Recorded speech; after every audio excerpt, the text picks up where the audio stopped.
Mantan Panglima TNI Andika Perkasa diprediksi akan maju dalam Pilkada Jawa Tengah. Meski hingga kini PDI Perjuangan belum memastikan calonnya, namun Andika menjadi kader terkuat partai yang bisa melawan dominasi Kaisang dan Ahmad Lutfi. Kelihatannya ada kemungkinan besar, tapi ini belum putus, tapi ada kemungkinan besar Pak Andika Perkasa. Nah, itu yang belum. Jenderal Purnawirawan Andika Perkasa pun mengaku siap jika diminta maju Pilgub Jawa Tengah. Pokoknya keputusan Ketua Umum PDIP itu yang saya laksanakan. Penting PDI Perjuangan kompak, kemudian kita berusaha optimal dengan kemampuan yang ada.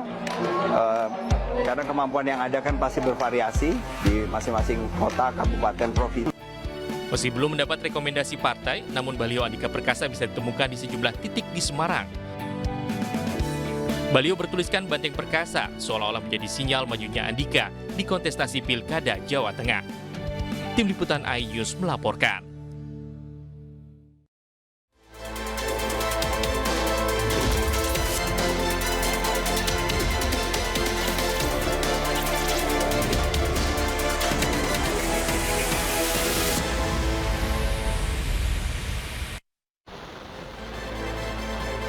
Halo, selamat siang pemirsa. Koalisi Indonesia Maju pastikan Ridwan Kamil melaju ke Jakarta. Selain itu, Ketua Umum PD Perjuangan Megawati Soekarno Putri bantah keretakan hubungannya dengan Presiden Jokowi. Selain informasi tadi, kami juga akan hadirkan beragam informasi terkini seputar pilihan kepala daerah serentak sebagai panduan Anda dalam menentukan pilihan. Bersama saya Fazilah Khairunisa, inilah Kawal Pilkada. Kami sampaikan, Anda tentukan.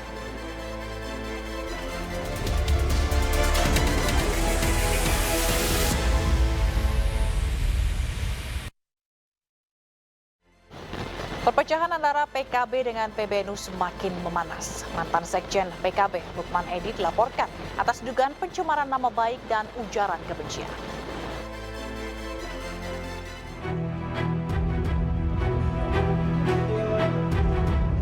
Dalam laporannya ke Barreskrim Polri, PKB menilai Lukman Edy tidak berwenang untuk komentari PKB. Bahkan PKB akan meminta kinerja Lukman Edy yang saat ini menjabat sebagai komisaris di salah satu BUMN diaudit. Saudara Lukman Edy ini bukan siapa-siapa. Dia tidak ada kapasitasnya berbicara tentang Partai Kebangkitan Bangsa maupun pimpinan Partai Kebangkitan Bangsa. Justru saya sendiri sebagai anggota DPR yang punya hak dan kewenangan mengaudit saudara Lukman Edy. Dia itu seorang wakil komisaris dalam salah satu BUMN yang kita perlu nanti mintakan audit BPK bagaimana dia berkontribusi buat negara. Sebelumnya pada Rabu 31 Juli 2024, Lukman Edy mengkritik tata kelola keuangan PKB selama di bawah kepemimpinan Cak Imin. Tata kelola keuangan yang tidak transparan dan tidak akuntabel. Ya, keuangan fraksi, keuangan dana pemilu, dana pileg, dana pilpres, ya, sampai sekarang dana pilkada itu tidak transparan dan tidak akuntabel. Ya. Tidak pernah diaudit, tidak pernah dipertanggungjawabkan kepada konstituen, tidak pernah dipertanggungjawabkan kepada forum-forum. Pernyataan ini memicu kontroversi di tubuh PKB. PKB pun baru saja selesai melaksanakan Mukernas di Bali pada akhir Juli lalu. Sejumlah kebijakan pun diambil baik secara internal maupun eksternal partai. Tim Liputan iNews melaporkan. Sementara itu, Wakil Ketua DPR RI Muhaimin Iskandar atau Caimin dilaporkan ke Mahkamah Kehormatan Dewan Perwakilan Rakyat. Caimin dilaporkan usai membawa istrinya saat bertugas menjadi tim pengawas haji pada tahun ini. Muhaimin Iskandar atau dikenal dengan Caimin pada tahun ini mengemban tugas sebagai Ketua Tim Pengawas Haji DPR 2024. Caimin diduga melanggar tugas lantaran membawa serta istrinya Rustini Murtado. Dugaan pelanggaran tugas ini dilaporkan Padepokan Hukum Indonesia ke Mahkamah Kehormatan DPR. PHI menilai Caimin telah melanggar etika dengan membawa serta istri saat menjalankan tugas sebagai tim puas DPR dan berpotensi menghamburkan anggaran negara. Selain itu dalam laporannya, PHI juga menyebut bahwa Caimin juga menggunakan visa penyelenggaraan haji dan bukan visa jemaah haji untuk kepentingan pribadi. peraturan 1 tahun 2012 tentang kode etik. Itu yang kami laporkan. Melaporkan siapa sih? Wakil Ketua DPR, Pak Muhammad. Kenapa Mas kok bisa dilaporin ini? Ya, ada indikasi penganiayaan. Dari mana indikasinya? Indikasinya mengikut sertakan istrinya dalam pembunuhan. Siapa nama istrinya? Rustini Murtado. Rustini Murtado. Tim MKD DPR RI terlebih dahulu akan mempelajari laporan itu sebelum menindaklanjuti lebih lanjut. Tim Liputan iNews melaporkan. Ketua Umum PDI Perjuangan Megawati Soekarno Putri buka-bukaan soal hubungannya dengan Presiden Jokowi. Bahkan Megawati pastikan hubungan dengan dirinya dengan Jokowi baik-baik saja. Megawati Soekarno Putri membantah isu keretakan hubungan antara dirinya dengan Presiden Jokowi. Presiden Republik Indonesia kelima ini juga menegaskan hubungannya baik-baik saja dengan Presiden Jokowi. Dalam acara penyerahan duplikat bendera pusaka di Balai Samudra Senin 5 Agustus 2024, Megawati juga menceritakan latar belakang isu hubungannya dengan Presiden Jokowi memburuk. Isi daripada yang disebut sini ada siapa itu enggak tahu ngomong. Yang namanya apa? Mengatakan katanya saya tidak ini sama presiden. Lo enaknya lo dia ngomong kayak gitu. Lo saya sama presiden ya baik-baik aja. Emangnya kenapa? Hanya karena saya dikatakan karena saya tidak mau ketika diminta 3 periode atau karena saya katanya tidak mau perpanjangan. Loh, saya tahu hukum kok. Mana yang ahli hukum angkat tangan? Itu kan ranahnya namanya konstitusi. Ya saya tidak punya hak loh mengatakan boleh apa tidak. Itu kan mesti majelis permusyawaratan. Sementara itu, kader PDIP menanggapi permintaan maaf Presiden Jokowi di Istana Negara. PDIP tegaskan seluruh kebijakan Presiden Jokowi harus dipertanggungjawabkan di hadapan rakyat. Astaghfirullahalazim, nastaghfirullahalazim, nastaghfirullahalazim. Ucapan maaf Presiden Jokowi saat zikir kebangsaan pada Kamis 1 Agustus 2024 terus menjadi perbincangan. Sekjen PDI Perjuangan Hasto Kristianto ikut menyoroti permohonan maaf Presiden Jokowi. Hasto juga meminta Presiden Jokowi untuk mempertanggungjawabkan kebijakannya kepada rakyat. Sebelumnya, Presiden Jokowi meminta maaf kepada rakyat Indonesia atas segala kesalahan yang dilakukan selama menjabat sebagai presiden. Segenap kesungguhan dan kerendahan hati, izinkanlah saya dan Profesor Kiai Haji Ma'ruf Amin ingin memohon maaf yang sedalam-dalamnya atas segala salah dan kilap selama ini, khususnya selama kami berdua menjalankan amanah sebagai Presiden Republik Indonesia dan sebagai Wakil Presiden Republik Indonesia. Permintaan maaf Jokowi ini disampaikan jelang berakhirnya pemerintahan Presiden Jokowi. Rencananya, Jokowi akan purna tugas sebagai presiden pada Oktober 2024 mendatang. Tim Liputan iNews melaporkan. Pemirsa, Koalisi Indonesia Maju pastikan Ridwan Kamil melaju di Jakarta. Kaisang Pangarep siap bila dipasangkan dengan Kang Emil melawan dominasi Anies Baswedan.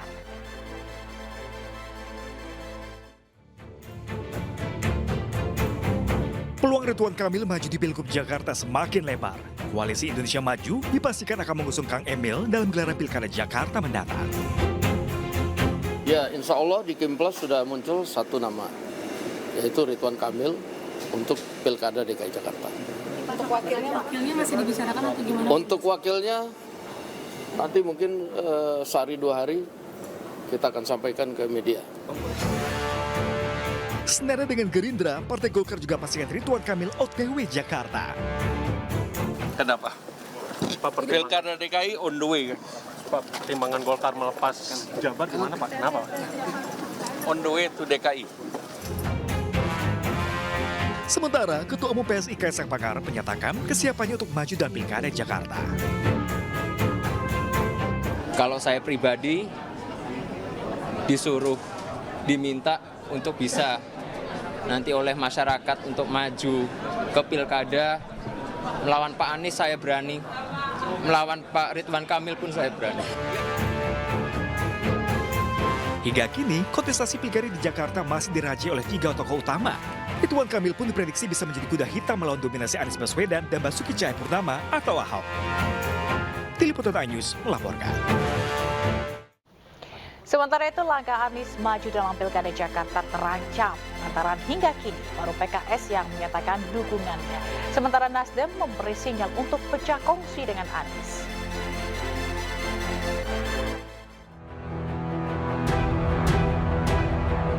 Anies Baswedan yang saat ini telah kantongi dukungan dari PKS dan Nasdem harus waspada. Lantaran hingga kini Partai Nasdem masih belum memberikan surat rekomendasi untuk Anies. Bahkan bendahara Partai Nasdem Ahmad Sahroni menyatakan ada kemungkinan Nasdem tidak mendaftarkan Anies ke KPU.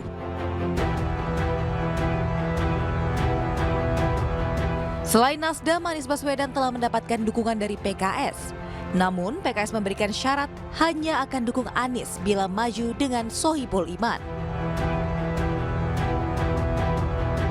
Namun, potensi Anies belum aman. Sejumlah partai beramai-ramai ingin bergabung dengan koalisi pemerintah. Jadi, saya kira sejauh ini memang ada kecenderungan di mana Pak Anies ini tidak diberikan jalan mulus oleh partai-partai yang berhimpun di Koalisi Indonesia Maju untuk menjadi gubernur Jakarta ke depan. Sementara PDI Perjuangan hingga kini belum putuskan dukungannya. Nama Ahok sempat digadang-gadang menemani Anies dalam pilkada mendatang. Namun aturan yang ada tidak memperbolehkan mantan gubernur maju sebagai calon wakil gubernur. Tim Liputan iNews melaporkan. Pemirsa, jelang pemilihan Gubernur Jakarta, topik-topik pembicaraan mengenai tokoh atau nama-nama yang digadang-gadang bakal jadi calon Gubernur Jakarta juga menguat di media sosial. Siapa saja mereka? Kita akan lihat di grafis yang pertama, yaitu dari survei Polico Digital Insight Institute dari April hingga Juli 2024. Ada 3 tokoh atau nama yang kerap diperbincangkan di media sosial terkait kandidat potensial calon Gubernur Jakarta, di mana ada nama Anies Baswedan, itu yang memperoleh 74.186 percakapan ini di media sosial atau perbincangan di hampir semua media sosial. Lalu yang kedua ada nama Kaisang Pangarep, anak dari Presiden Jokowi dan juga Ketua Umum PSI, yang mendapat 33.548 perbincangan ini ya, yang ini juga hampir di seluruh media sosial gitu ya. Kemudian yang ketiga yaitu ada nama Ridwan Kamil, ini yang memperoleh 19.636 perbincangan di hampir semua di media sosial. Nah, ini kalau kita lihat memang semakin ramai gitu ya menuju Pilgub Jakarta, semakin ramai lagi diperbincangkan di media sosial. Lalu grafis yang kedua kami akan tampilkan untuk Anda, yaitu hasil survei dari Indikator Politik Indonesia periode Juni 2024 mengenai kandidat potensial calon Gubernur Jakarta, di mana di posisi pertama ada nama Anies Baswedan yang mendapat 39,7% ini perolehan surveinya gitu ya.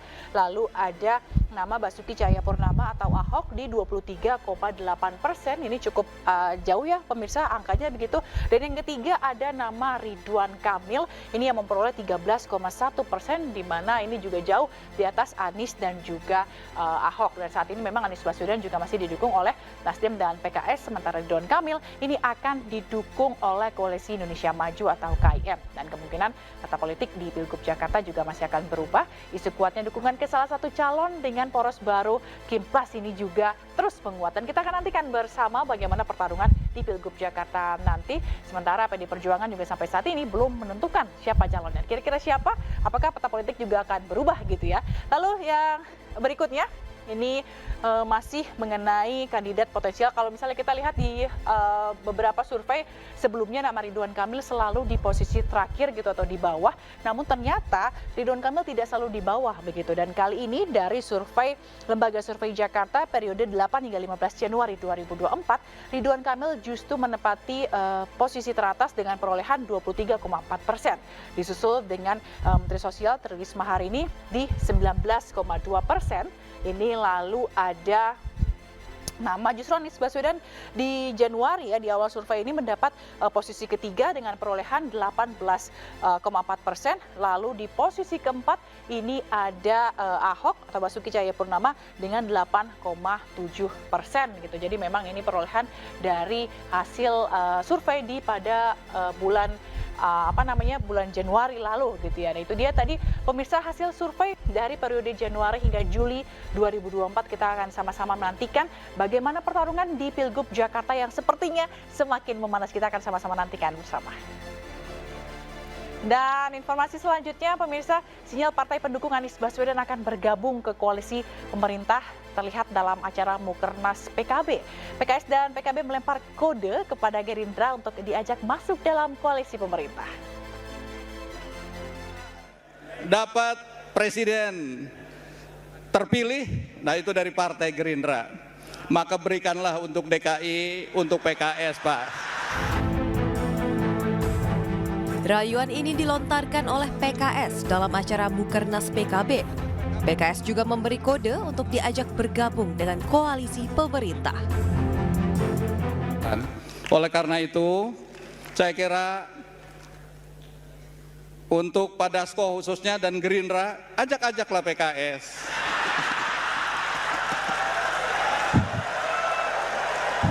Jangan coba sekedar ngajak Nasdem dan PKB.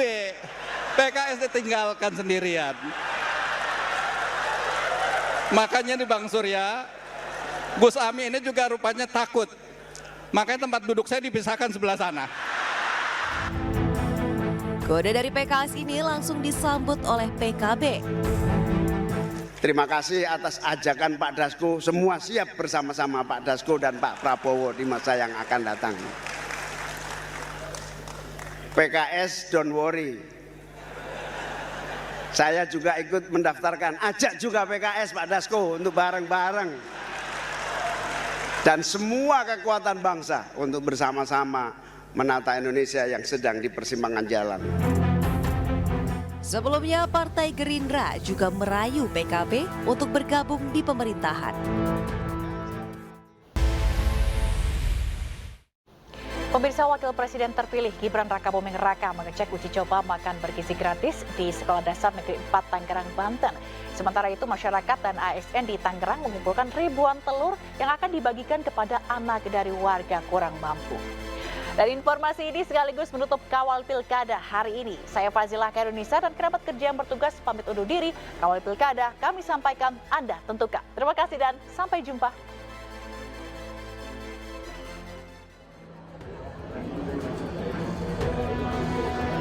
Gibran Rakabuming Raka meninjau kegiatan uji coba makan bergizi gratis di SDN 4 Tangerang, Banten, Senin siang. Paket makanan yang diberikan kepada para siswa diantaranya nasi, lauk, sayur, buah, dan susu seharga Rp15.000 per porsi. Menurut Gibran, harga makan siang bergizi di tiap daerah bisa berbeda-beda. Gibran mengaku sudah 2 minggu berada di Jakarta untuk mengecek uji coba program yang ia gaungkan saat kampanye Pilpres lalu. Kalau kemarin kan dibarengkan, nah ini atas usulan, masukan dari orang tua, ahli gizi, susunya diberikan di jam istirahat pertama ya Pak ya. Jadi ada jeda antara susu dan makan siang. Lalu kemarin juga banyak sekali masukan dari para pemerhati lingkungan terkait packaging. Nah ini packagingnya mereka pakai apa? Bawa kayak bekel gitu ya. Jadi nanti bisa dicuci, besok dibawa lagi. Jadi tidak ada plastik. Untuk kali ini harganya berapa? Sama. Itu sudah sama susu. 15 pas ya Pak ya, 15 pas. Tuh, jadi teman-teman media memang di